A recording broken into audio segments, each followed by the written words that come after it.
ఇప్పుడు ನಾನು ಉರ್ದುలో speech ಹಾಕೋಗು ಮೌಲವಿ ಅತಿಕುರ್ Rahman invite ಹಾಕೊಂಡ್ರಲ್ಲ ಅಲ್ಲಿ ಪೋಡಿಯಮ್ಗೂ ಒಂದು 15 minutes ಇನ್ಶಾಅಲ್ಲಾ. ಅಸ್ಸಲಾಮು ಅಲೈಕುಂ ವರಹಮತುಲ್ಲಾಹಿ ವಬರಕಾತುಹು. ಇನ್ನಲ್ ಹಮ್ದಲಿಲ್ಲಾಹ್ ನಹ್ಮದುಹು ವ ನುಸಲ್ಲಿ ಅಲಾ ರಸೂಲಿಹಿಲ್ ಕರೀಮ್. ಅಮ್ಮಾ ಬಅದು ಅಶ್ಹದು ಅನ್ ಲಾ ಇಲಾಹ ಇಲ್ಲಲ್ಲಾಹು ವಹ್ದಹು ಲಾ ಶರೀಕ ಲಹ್ ವ ಅಶ್ಹದು ಅನ್ನ ಮುಹಮ್ಮದನ್ ಅಬ್ದುಹು ವ ರಸೂಲುಹು. أعوذ بالله من الشيطان الرجيم. بسم الله الرحمن الرحيم. قال الله ربي في كلامه المبين. يا أيها الناس اعبدوا ربكم الذي خلقكم والذين من قبلكم لعلكم تتقون. الذي جعل لكم الأرض فراشا والسماء بناء وأنزل من السماء ماء فأخرج به من الثمرات رزقا لكم فلا تجعلوا لله أندادا وأنتم تعلمون.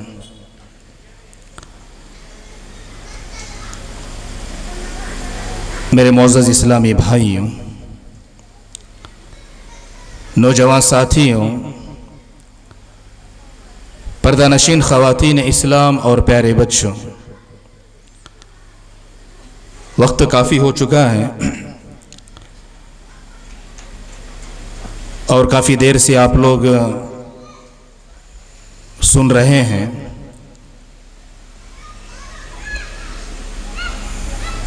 یوں مان لیجئے کہ جہاں پر قرآن و سنت کی باتیں ہوتی ہیں، جو دینی مجالس ہوتے ہیں، وہاں پر آنا، بیٹھنا، سننا، یہ بھی ایک دین ہے. اللہ تعالیٰ سے دعا ہے کہ اللہ رب العالمین آپ کے یہاں آنے کو، سننے کو اللہ تعالیٰ قبول فرمائے. اور اللہ کے نبی صلی اللہ علیہ وسلم ایک لمبی حدیث میں آخری ایک نقطہ بیان کرتے ہوئے کہتے ہیں کہ دینی مجالس میں جو آتے ہیں، بیٹھتے ہیں، اللہ تعالیٰ اس کے ذریعے سے ان کی مغفرت فرماتا ہے. تو بہرکیف آج کے اس پروگرام میں میں آپ کے سامنے سلفیت کی اصل دعوت کیا ہے، اس کے بارے میں قرآن اور نبی صلی اللہ علیہ وسلم کی صحیح احادیث کی روشنی میں کچھ باتیں کہنے کی میں کوشش کروں گا. اللہ تعالیٰ سے دعا ہے کہ اللہ تعالیٰ سب سے پہلے مجھے کئی بھی باتوں پر عمل کرنے کی توفیق عطا فرمائے. میرے بھائیوں، سلفیت، سلفی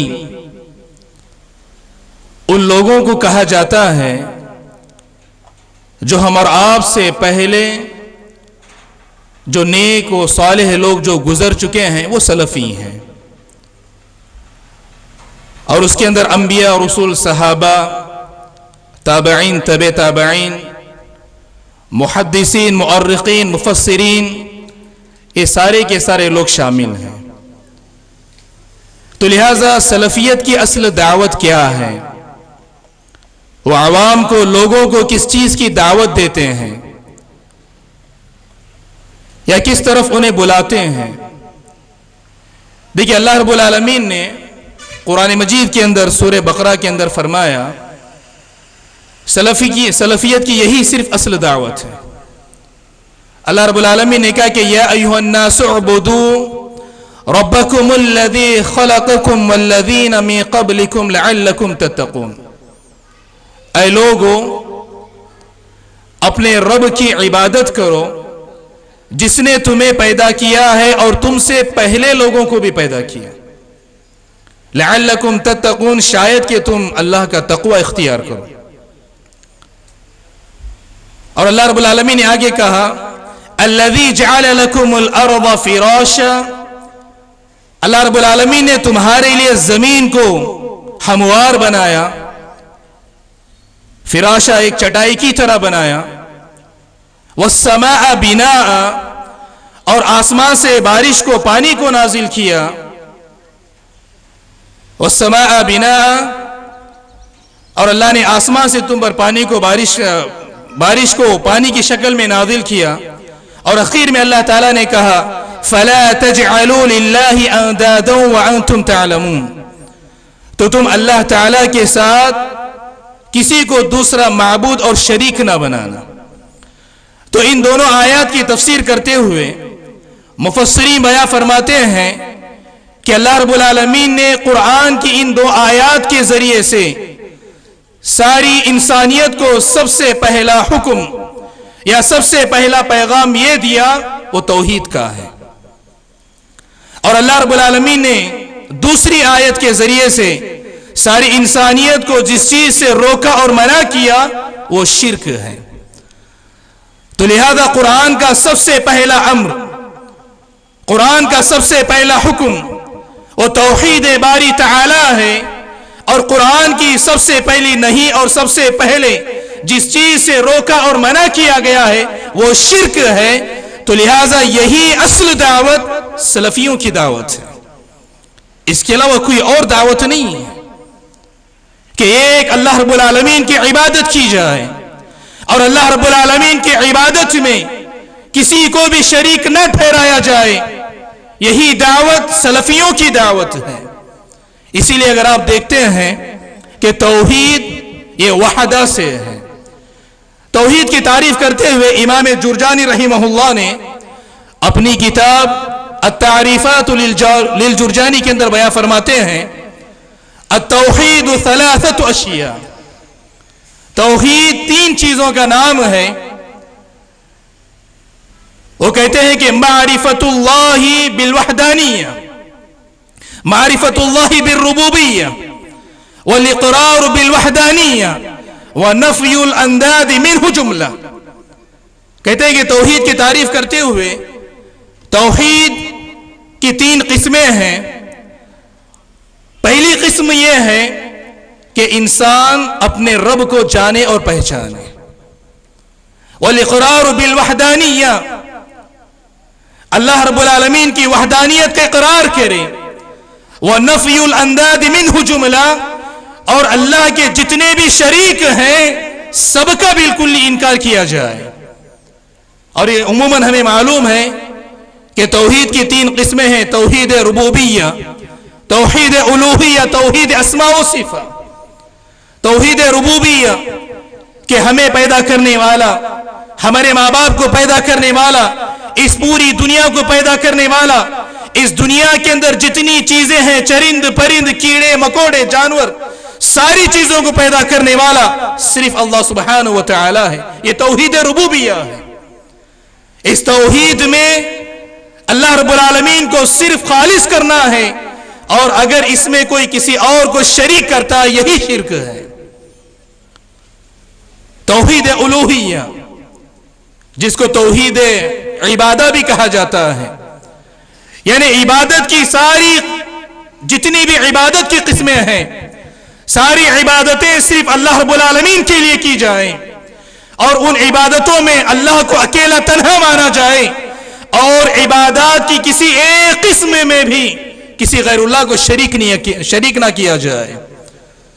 तीसरी किस्म तौहीद अस्मा व सिफा, अल्लाह रब्बुल आलमीन के बेहतरीन अस्मा है और नाम है, वो सिर्फ अल्लाह ही को खास किए जाएं, और अल्लाह के अस्मा व सिफात में किसी गैरुल्लाह को शरीक ना किया जाए, और अल्लाह के उन अस्मा व सिफात में या उन सिफात को किसी और के लिए ना दिया जाए। ये तौहीद की तारीफ उमूमन हर किसी को मालूम है। इसी की तारीफ करते इमाम जुरजानी रहमतुल्लाह ने अपनी किताब अत-तारीफात में नक्ल किया है। और यही तौहीद की दावत देने के लिए अल्लाह रब्बुल आलमीन ने सारे अंबिया और रसूल को इस रुए जमीन के ऊपर भेजा। यूं मान लीजिए कि तमाम अंबिया और रसूल की असल दावत वो तौहीद की दावत थी, और लोगों को शिर्क से रोकना था। जैसा कि अल्लाह रब्बुल आलमीन ने कुरान मजीद के अंदर बयां फरमाया वलक़द बअसना फी कुल्ली उम्मतिन रसूलन अन इअ्बुदुल्लाह वज्तनिबुत तागूत। हमने हर कौम और बस्ती के अंदर हमने नबियों और रसूलों को भेजा। उनकी असल दावत, उनका मिशन, उनकी जिम्मेदारी बस यही थी کہ ساروں کو اللہ رب العالمین کی عبادت کی ترغیب دلائی جائے، ایک اللہ کی عبادت کی تعلیم دی جائے اور طاغوت اور شرک سے انہیں بچایا جائے۔ اور ہر نبی نے اپنی قوم کو یہی دعوت دی، یا قوم اعبدوا اللہ ما لکم من الہ غیرہ، اے میری قوم کے لوگوں تم ایک اللہ کی عبادت کرو، اس اللہ کے علاوہ کسی کی عبادت نہ کرنا۔ اور اسی چیز کو اللہ رب العالمین نے قرآن مجید میں سورۃ العصر کے اندر بیان فرماتے ہوئے کہا کہ دیکھیں اللہ رب العالمین نے کہا کہ والعصر ان الانسان لفی خسر الا الذین آمنوا وعملوا الصالحات وتواصوا بالحق وتواصوا بالصبر۔ قرآن مجید ایک چھوٹی سی سورت، اس کے اندر اللہ رب العالمین نے صحیح معنی میں، حقیقی معنوں میں کامیاب کون ہیں وہ لوگ جو اصل کامیابی میں ہیں، اس کو اللہ رب العالمین نے سورت کے اندر بیان فرمایا۔ یہ توحید کے بارے میں یہ مختصراً یہ باتیں آپ کے سامنے میں نے رکھی، تو دیکھیے میرے بھائیوں، مختصراً ہم جانیں کہ شرک کسے کہتے ہیں۔ دیکھیے توحید کی جو 3 قسمیں ہیں، توحید ربوبیہ، توحید الوہیہ، توحید اسماء و صفات، ان تینوں اقسام میں اگر اللہ کے ساتھ کسی غیر اللہ کو اگر شریک کیا جائے یہی شرک ہے۔ اور اسی چیز کے بارے میں اللہ رب العالمین نے قرآن مجید کے اندر متعدد مقامات پہ بیان کیا، اور مجھ سے پہلے بیاری زبان کے اندر حافظ رحمہ صلاحی نے بڑے مختصر اور جامع انداز میں شرک کی وضاحت کی، لیکن اس کو مختصراً بیان کرتے ہوئے مجھے اصل نقطہ جو آپ کے سامنے رکھنا وہ یہ ہے کہ شرک اور توحید کے بعد جو یہ تمام نبیوں اور رسولوں کی اصل دعوت ہے، اللہ کے نبی صلی اللہ علیہ وسلم نے مکہ کے اندر 13 سال تک اسی چیز کی دعوت دی، اور جتنے بھی انبیاء رسول ہیں انہوں نے اسی چیز کی دعوت دی۔ تو اسی منہج پر چلنے والے، اسی منہج کو اپنانے والے پوری دنیا کے اندر جہاں کئی سلفی ہیں، اہل حدیث ہیں، ان کی بھی اصل یہی دعوت ہے، اس کے علاوہ کوئی اور دعوت نہیں ہے، اس کے علاوہ کوئی اور دعوت نہیں ہے، یہی صرف دعوت ہے۔ اب آپ سے میرا بس سوال یہ ہے کہ الحمدللہ اللہ رب العالمین نے ہمیں توحید سے مالا مال کیا، جس کے بارے میں بعض اہل علم کہتے ہیں التوحید نعمت من نعم اللہ، اللہ تعالیٰ کی بہت ساری نعمتوں میں سے ایک عظیم ترین نعمت یہ توحید ہے۔ اللہ تعالیٰ نے یہ نعمت جس کو عطا کر دیا، یا یہ نعمت جس کو مل گئی، وہ روئے زمین کا سب سے خوش نصیب انسان ہے۔ اس سے بڑھ کر کے دنیا کے اندر کوئی اور نعمت نہیں ہے۔ اور توحید کے بارے میں بعض اہل علم نے کہا التوحید رأس الاعمال، توحید جو ہے یہ تمام اعمال میں اصل ہے، توحید کے بغیر اللہ کے ہاں کوئی عمل قابل قبول نہیں ہے۔ جیسا کہ اللہ کے نبی صلی اللہ علیہ وسلم نے کہا کہ لو اتیتنی بقراب الارض خطایا ثم لقیتنی لا تشرک بی شیئا لاتیتک بقرابها مغفرہ۔ اللہ رب العالمین کہتا ہے کہ اگر میرا بندہ اگر میرے پاس اس حال میں آتا ہے کہ پورے زمین بھر، پورے دنیا بھر سارے گناہ کیا، سارے گناہ اس کے پاس ہیں، لیکن توحید اس کے اندر باقی ہے، اللہ رب العالمین نے کہا کہ لَأَتَيْتُكَ بِقُرَابِهَا مَغْفِرَةً، میں اس کے سارے گناہ بھلے زمین بھر ہوں اس کے سارے گناہ معاف کر دوں گا۔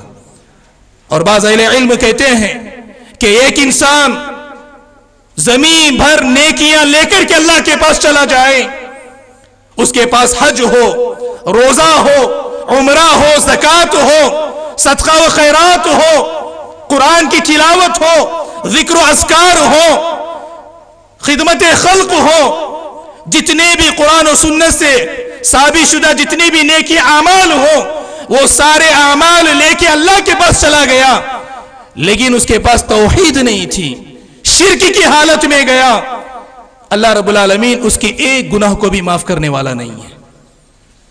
اس شرک کی وجہ سے اللہ تعالی اس کی ایک نیکی کو بھی قبول کرنے والا نہیں ہے۔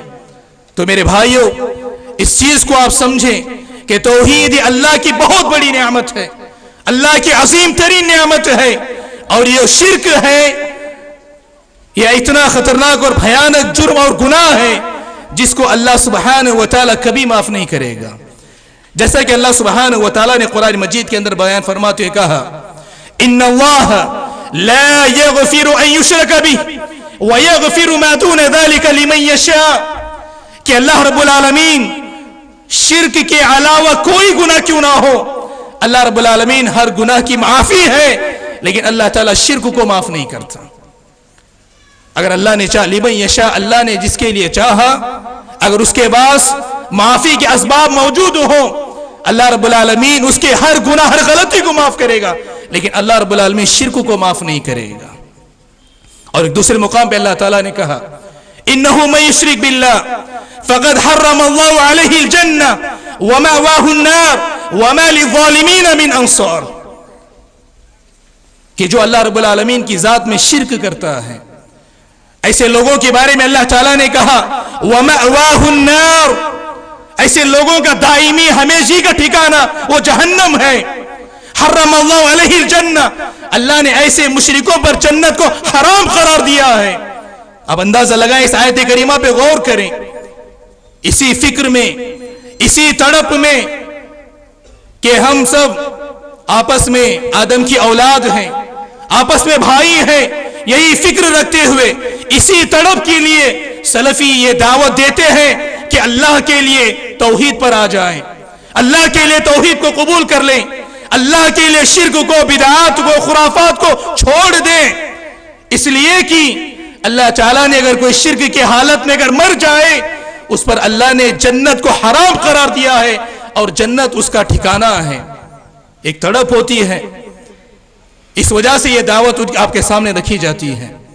मेरे भाइयों, आपके सामने बताने का मकसद यह है, जब सलफियों की असल दावत तौहीद है, सलफियों की असल दावत अवामुन नास को शिर्क से, बिदआत और खुराफात से रोकना है, तो लिहाजा इस दावत के लिए यहां पे मौजूद एक एक शख्स से मेरा बस सवाल यह है, इस दावत को आम करने के लिए, तौहीद के इस पैगाम को दूसरों तक पहुंचाने के लिए हमारी क्या क्या कुर्बानियां हो रही हैं, इसके लिए हम कितना वक्त दे रहे हैं, इसके लिए हमारी जिंदगी की कौन सी ऐसी कुर्बानी है जो अल्लाह के इस तौहीद के पैगाम को आवाम तक पहुंचाने के लिए, जो लोग कुफ्र में, शिर्क में, बिदआत में, खुराफात में पड़े हुए हैं, इन लोगों को उस दलदल से निकालने के लिए हमारी क्या कोशिश है, हमारा की क्या कुर्बानियां हैं, ये हम में से हर एक के लिए एक सवाल है।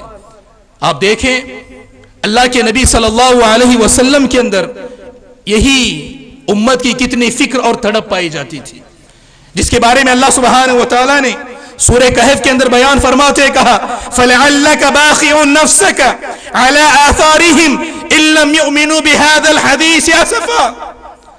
अल्लाह के नबी सल्लल्लाहु अलैहि वसल्लम, ये जो मक्का के जो कुफ्फार हैं, मक्का के जो मुशरिकीन हैं, ये इस किताब, इस कुरान पर ईमान नहीं ला पा रहे हैं, क्या इसी रंज में, इसी गम में क्या आप अपने आप को हलाक कर देंगे? सही माने में जो सलफी होता है, जो मुवाहिद होता है, जो अहले हदीस होता है, उसके दिल के अंदर ये तड़प और ये जज्बा पाया जाता है कि सलफियों की असल दावत तौहीद है, शिर्क से रोकना है, बिदात और खुराफात से रोकना है। तो लिहाजा इसके लिए मेरी क्या कोशिश है, इसके लिए मैं क्या कुर्बानी दे रहा हूं, इसके लिए मेरी तरफ से क्या कुर्बानियां हैं, इसके बारे में हम में से हर एक को सोचने की जरूरत है। यही वजह है, आप देखें जितने भी अंबिया रसूल आए, उनकी जिंदगियों को आप देखें। एक मर्तबा अल्लाह के नबी सल्लल्लाहु अलैहि वसल्लम के पास बाद सहाबा आए, अगर कहा कि अल्लाह के नबी सल्लल्लाहु अलैहि वसल्लम दिन ब दिन कुफ्फार मक्का का जुल्म बढ़ता जा रहा है, दिन ब दिन वो हमें परेशान कर रहे हैं, सता रहे हैं, अल्लाह के नबी आप अल्लाह से दुआ करें।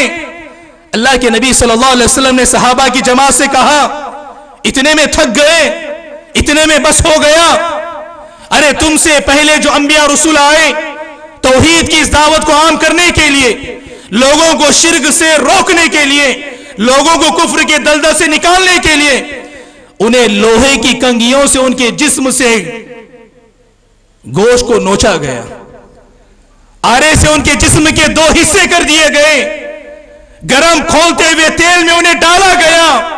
ये सारी कुर्बानियां उन्होंने इस तौहीद के खातिर बर्दाश्त की, और कुफ्फार और मुशरिकीन की छोटी सी तकलीफें तुम्हें बर्दाश्त नहीं हो पा रही हैं। तो बताने का मकसद है मेरे भाइयों, जितने भी अंबिया, जितने भी रसूल आए, खुद अल्लाह के नबी सल्लल्लाहु अलैहि वसल्लम की जिंदगी का मुताला करें। अल्लाह के नबी सल्लल्लाहु अलैहि वसल्लम अपने जिंदगी के कीमती 13 साल मक्का के अंदर सिर्फ तौहीद के पैगाम को आम करने के लिए, लोगों को शिर्क से रोकने के लिए अल्लाह के नबी ने जिंदगी के 13 साल लगाए। अल्लाह के नबी सल्लल्लाहु अलैहि वसल्लम पर क्या क्या जुल्म नहीं ढाए गए, क्या क्या जुल्म नहीं ढाए। अल्लाह के नबी ने जब इस तौहीद के पैगाम को मक्का के मुशरिकीन के सामने रखा तो लोगों ने क्या कहा, अजअल अल आलिहता इलाहु वाहिदा इन हाज़ा लशैउन उजाब। अल्लाह के नबी, आप ऐसी बात कर रहे हैं कि सारे माबूदों को छोड़ के सिर्फ एक माबूद की इबादत की जाए। इन हाज़ा लशैउन उजाब, ये बड़ी ताज्जुब वाली बात है। और एक दूसरे मुकाम पे उनके बारे में कहा, व यक़ूलूना अइन्ना लतारिकु आलिहतिना लिशाइरिन मजनून। प्यारे नबी सल्लल्लाहु अलैहि वसल्लम के बारे में उन्होंने ऐसे अल्फाज इस्तेमाल किए, कहा कि आप एक पागल और मजनून शायर हैं, नऊज़ु बिल्लाह। अल्लाह के नबी के बारे में कहा कि आप एक पागल हैं, एक मजनून हैं, एक पागल और मजनून शायर हैं। आपकी बात को सुन करके हम अपने माबूदों को छोड़ दें, ये अल्लाह के नबी सल्लल्लाहु अलैहि वसल्लम के लिए अल्फाज इस्तेमाल किए गए। लेकिन फिर भी अल्लाह के नबी ने अल्लाह के इस तौहीद के रास्ते में, सलफियत की इस दावत को आम करने के सिलसिले में अल्लाह के नबी ने सारी तकालीफ को बर्दाश्त किया, सारी तकलीफों को बर्दाश्त किया। तो लिहाजा मेरे भाइयों, इस मौके पर आपसे मेरा बस सवाल यह है कि जो सलफियत की दावत, जो असल दावत तौहीद है, इसके बारे में हमारी क्या जिम्मेदारी है, इसको सोचना जरूरी है। अल्लाह रब्बुल आलमीन ने कुरान मजीद में कहा, वमा खलक़तुल जिन्न वल इंस इल्ला लियअबुदून। हमने जिन्नों और इंसानों को सिर्फ अपनी इबादत के लिए पैदा किया। मुफस्सिरीन बयान फरमाते हैं कि लियअबुदून से मुराद लियुवहिदून है कि हमने सारी इंसानियत को अपनी तौहीद के लिए पैदा किया। मैं सिर्फ तौहीद को कबूल कर लिया, मैं मुवहिद बन गया, मैंने शिर्क को, बिदआत को, खुराफात को मैंने छोड़ दिया, इतना काफी नहीं मेरे भाइयों। अगर हमने तौहीद को कबूल किया है, सलफी दावत को कबूल किया है, सलफी मनहज को हमने अपनाया है, तो ये हमारी जिम्मेदारी बनती है, ये वाजिबी फरीज़ा है। हर एक सलफी के ऊपर ये वाजिब और जरूरी है कि तौहीद के इस पैगाम को, सलफी मनहज को एक एक शख्स की तरफ पहुंचाना, ये हमारी जिम्मेदारी है। हम में से हर एक की जिम्मेदारी है। इस जिम्मेदारी से कोई बच नहीं सकता, कोई माफ नहीं, किसी के लिए माफी नहीं है। समझ रहे हैं? और ऐसा भी ना समझिए कि अगर आपने अपने आप को सलफियत में ले आए, तौहीद को कबूल कर लिया, शिर्क व बिदआत से बच गए, और अगर आपके रिश्तेदार में, आपके आस पड़ोस में, इसी तरह आपकी फैमिली के अंदर, आपके शहर में, आपकी बस्ती में अगर कोई कुफ्र करने वाला, अगर कोई शिर्क करने वाला, अगर कोई बिदआत और खुराफात को अंजाम देने वाला आपके इल्म में है, आपको मालूम है, आप जानते हैं, उसके बावजूद भी अगर आप अल्लाह की मारिफत न पहुंचाएं, अल्लाह की तौहीद की दावत न दें, लोगों को शिर्क बिदअत खुराफात से न रोके, कसम अल्लाह की यहां हम में से हर एक को जवाब देना है, कोई बचने वाला नहीं, हर एक को इसका सवाल किया जाएगा। वो लोग अल्लाह के सामने आपका गिरेबान पकड़ के कहेंगे, ऐ अल्लाह, इस शख्स को मालूम था कि हम कुफ्र करते, इस शख्स को मालूम था कि हम शिर्क करते, ये शख्स जानता था कि हम बिदअत और खुराफात में थे, लेकिन ये जानने के बावजूद, मालूम होने के बावजूद इसने तेरी पहचान, तौहीद की दावत हम तक नहीं पहुंचाई। अल्लाह के सामने हर एक को खड़े होना है, उसका जवाब देना भी है मेरे भाइयों। लिहाजा सलफियत की दावत को समझते हुए अपनी जिम्मेदारी को भी समझते हुए चलें। इसीलिए आप देखिए, इमाम सुफियान थौरी रहमतुल्लाह के बारे में आता है कि वो हमेशा अपने जेब के अंदर एक छोटा सा बिताका, छोटी सी चिट्ठी रखा करते थे। जब भी वक्त आता उसको निकालते, देखते और अपने जेब में रख लेते। लोग उनको देखते कि क्या बात है कि हमेशा अपने जेब से एक चिट्ठी निकालते हैं, देखते हैं, फिर उसको अपने जेब में रख लेते हैं। अल्लाह रब्बुल आलमीन की हिकमत थी, उनका जो तकवा था या जिस चीज से वो हमेशा डरा करते थे वो आज हम तक पहुंचाना, ये अल्लाह ताला की हिकमत थी कि एक मर्तबा जब वो चीटी को निकाले और देखा, देखने के बाद अपने जेब में रखे, उन्हें महसूस हुआ कि मैंने जेब में रख लिया, लेकिन अल्लाह की हिकमत थी, वो चीटी उनके जेब से नीचे गिर गई और वो चले गए। जब वो चले गए, वहां जो लोग मौजूद थे वो आए और उनकी गिरी हुई चीटी को उठाया, और उठाने के बाद उसको देखते उसके अंदर क्या लिखा हुआ था, वो इबारत उसको देख करके हमेशा वो अपना मुहासबा करते। उसमें लिखा हुआ था कि ए सुफियान सौरी, एक दिन तुझे अल्लाह के सामने खड़े होना है और अल्लाह के सामने खड़े होने से इस बात को कभी भी तू ना भूलना। इतने बड़े ताबई, उनकी जिंदगी का ऐसा मुहासबा नफ्स था। तो लिहाजा मेरे भाइयों, अगर हमारे रिश्तेदारों के अंदर, हमारे खानदान के अंदर, हमारे दोस्तों अहबाब में, हमारे आस पड़ोस में, हमारे मोहल्ले गली बस्ती में अगर कोई काफिर हो, अल्लाह की जात में अगर कुफ्र करता हो, अगर कोई मुशरिक हो, कोई शिर्क करता हो, अगर कोई बिदअती हो जो सुन्नत के खिलाफ बिदअत को अंजाम देता हो, अगर रसूम रिवाज का शिकार हो, तो हम में से हर एक की जिम्मेदारी है मेरे भाइयों, गफलत की चादर को ओढ़ के ना सोए, इस वहम और गुमान में ना रहे। अल्हम्दुलिल्लाह मैंने सलफियत को कबूल कर लिया, सलफियत को मैं मानता हूं, मेरा मनहज सलफी है, बस मैं नजात पा गया, और उसके बाद में वो चादर को तान करके सो जाए, एक सलफी अहले हदीस का शेवा और उसकी सिफत नहीं है। उसका दिल हमेशा तड़पता रहता है, हमेशा इस बात की उसे फिक्र होती है, अल्लाह ने मुझे नजात दे दी, अल्लाह ने मुझे कुफ्र और शिर्क से बचा लिया, बिदात और खुराफात से बचा लिया, अब ये मेरी जिम्मेदारी है, इसके बारे में मुझे अल्लाह के पास जवाब दे। इस जिम्मेदारी की तड़प में वो क्या करता है, जो उससे हो सकता है वो अल्लाह के दीन को पहुंचाने की कोशिश करता है। सहाबा भी हम और आप की तरह इंसान थे, लेकिन उन्होंने अपनी जानों की, अपने मालों की, अपने बीवी बच्चों की, हर चीज की उन्होंने कुर्बानी दी। किस लिए? अल्लाह के इस दीन को हम तक पहुंचाने के लिए, कलीमे ला इलाहा इल्लल्लाह की सरबुलंदी के लिए इतनी उन्होंने कुर्बानी दी।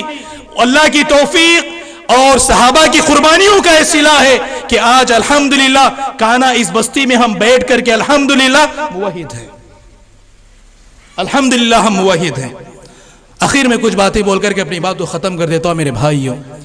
वाकई में जो कौम की फ़िक्र रखने वाला होता है, वाकई में जिसके अंदर लोगों को तौहीद को पहुँचाना, लोगों को शिर्क से रोकना ये फ़िक्र होती है, वाकई में वो उसके लिए कोई ना कोई कोशिश और तैयारी करता है। देखिए हमारे उस्ताद एक वाक़या बताते थे, बात करके अपनी बात ख़त्म कर देता हूँ, कि बाप बेटे, बाप जब भी वो सुबह से लेकर के शाम तक काम पे चले जाते, काम से जब लौट के आते अपने बेटे को अपने साथ में लेते, साथ में लेने के बाद इस्लाम के मुतालिक, अल्लाह के ताल्लुक़ से, अल्लाह की मारिफत के ताल्लुक़ से जो भी उनके पास किताबें या जो भी पैम्फलेट्स वगैरह होती उसको ले लेते और बीच चौराहे में जाकर के खड़े हो जाते, जो भी लोग आते जाते उनको देते जाते, जो भी आते जाते उनको उनके हाथ में थमा दिया करते। अल्लाह बेहतर जानता है कि हमारी कौन सी कोशिश के जरिए से अल्लाह ताला किसको हिदायत दे दे, ये अल्लाह को बेहतर मालूम है, लेकिन हमें कोशिश करना चाहिए ताकि अल्लाह के सामने ये कह सके कि अल्लाह तेरी तौहीद के लिए मैं ये करके आया, तेरे दीन की दावत और तबलीग मैंने इस अंदाज में की ताकि ये हम अल्लाह ताला के सामने कह सकें। इसलिए हमेशा वो जाते लोगों को देते। एक वक्त ऐसा आता है कि वो वालिद जो होते हैं वो बीमार पड़ जाते हैं, बीमार पड़ते हैं तो बेटे से कहते हैं कि ऐसा करो, आज मैं नहीं आ सकता, तुम ही चले जाओ। बेटा फरमा बरदार होता है, इस्लाम की दावत को आम करने के लिए वालिद को देखता है, तो लिहाजा वालिद को देखने के साथ वो लेकर के वो निकल जाता है, जाता है चौराहे में खड़े रहता है, लोग आते जाते रहे, सबको दे देता है, एक बस किताब बाकी रहती है, एक किताब وہ کتاب کو لیتا ہے، دیکھتا ہے کہ یہ کتاب مجھے کسی نہ کسی کو دینا تو ضرور ہے، میں کس کو دوں؟ ڈھونڈتے ڈھونڈتے جاتا ہے، کوئی وہاں پہ باہر آدمی نہیں ملتا ہے۔ دیکھتا ہے کہ وہاں ایک گھر ہے، گھر کا دروازہ کھٹکھٹاتا ہے، کوئی نہیں کھولتا، پھر کھٹکھٹاتا ہے، کوئی نہیں کھولتا، پھر نوک کرتا ہے، دروازہ نہیں کھولتے۔ چوتھی مرتبہ جب دروازہ کھٹکھٹاتا ہے تو اس گھر کے دروازے کو کھولتے ہوئے ایک بوڑھی عورت باہر آتی ہے، ایک بوڑھی عورت باہر آتی ہے۔ آنے کے بعد میں وہ اسے پوچھتی ہے کہ کیا بات ہے، کیوں تم دروازہ بار بار نوک کر رہے ہو؟ وہ کہتا ہے کہ یہ کتاب ہے جو ایک بچی ہے، جو مجھے آپ کو تک دینا ہے، آپ کو پہنچانا ہے۔ وہ کتاب لیتی ہے، لینے کے بعد گھر میں چلی جاتی ہے۔ یہ واقعہ وہ خود بوڑھی عورت نقل کرتے ہوئے کہتی ہے کہ میں زندگی سے بیزار ہو گئی تھی، جس کی وجہ سے میں نے یہ فیصلہ کر لیا تھا کہ میں ابھی خودکشی سوسائڈ کر لوں گی، اور اس کی تیاری بھی میں نے کر لی تھی۔ جیسے میں اس کے لیے گئی تو دیکھ رہی ہوں کہ باہر سے کوئی دروازہ کھٹکھٹا رہا ہے، دروازہ کھٹکھٹا رہا ہے۔ اس کے بعد میں باہر آ کے دیکھا تو یہ معصوم سا بچہ تھا۔ میں نے اس کتاب کو لیا، اس میں تھا کہ اللہ کون ہے، اللہ کی کیا پہچان ہے، اللہ کی کیا معرفت ہے، اللہ اپنے بندوں سے کتنی محبت کرتا ہے، کیا ہے۔ میں نے اللہ کے بارے میں پڑھا، جانا، تو میں نے اپنے دل میں جو خودکشی کا جو فیصلہ کیا تھا میں نے اس کو بدل دیا۔ تو یہ بتانے کا مقصد ہے میرے بھائیوں کہ اللہ نے آپ کو جس چیز میں صلاحیت رکھی ہے، جس چیز کی آپ کے اندر طاقت ہے، اپنی صلاحیت کے بقدر، زبان سے ہو، قلم سے ہو، مال کے ذریعے سے ہو، وقت کے ذریعے سے ہو، جیسے ہو سکے سلفیت کی جو اصل دعوت ہے اس دعوت کو عام کرنے میں اپنی کوشش کریں۔ آپ کو معلوم ہے کہ بامبے کے اندر جو ڈاکٹر ذاکر نائک کے جو پروگرام ہوتے تھے اس کے حوالے سے میں نے ایک واقعہ پڑھا تھا کہ بامبے کا رہنے والا ایک مراٹھی جو شخص تھا، مراٹھین جو فیملی تھی، تو لہٰذا ایک مرتبہ ایک سگنل سے گزر رہا تھا۔ دیکھیں کہ اس پروگرام کو دعوت دینے کے لیے کچھ وہاں کے افراد کیا بولتے سگنل پر کھڑے ہو کر کے اس پروگرام کی دعوت پیمفلیٹس کی شکل میں دے رہے تھے، پیمفلیٹس کی شکل میں دے رہے تھے۔ سگنل میں جب اس کی کار رکی تو ایک شخص نے آیا، اس کو پیمفلیٹ ہاتھ میں تھا، اس نے اپنے کار میں رکھ لیا۔ جب وہ گھر پہنچا، گھر پہنچنے کے بعد میں اس کو ایک عجیب بے چینی، بے قراری تھی، تو لہٰذا وہ شخص کیا کیا، وہ پیمفلیٹس اٹھایا اور سیدھے وہاں سے جس گراؤنڈ میں جو پروگرام ہو رہا تھا اس گراؤنڈ میں گیا۔ اس پیمفلیٹ میں تھا کہ پیارے نبی صلی اللہ علیہ وسلم کا ذکر قرآن میں اور دیگر مذاہبی کتابوں میں۔ اس کو تعجب ہوا، یہ کیسے ہو سکتا ہے کہ محمد صلی اللہ علیہ وسلم کا ذکر قرآن میں بھی ہے اور دیگر مذہبی کتابوں کے اندر بھی ہے، یہ کیسے ہو سکتا ہے؟ میں نے پڑھا ہے، مجھے علم نہیں ہے، تو لہٰذا دیکھے سننے کے غرض سے گیا۔ اللہ اس کو ہدایت دینا چاہ رہا تھا، وہ خود بھی اسلام قبول کیا، اپنے سارے گھر والوں کو بھی اسلام قبول کروایا۔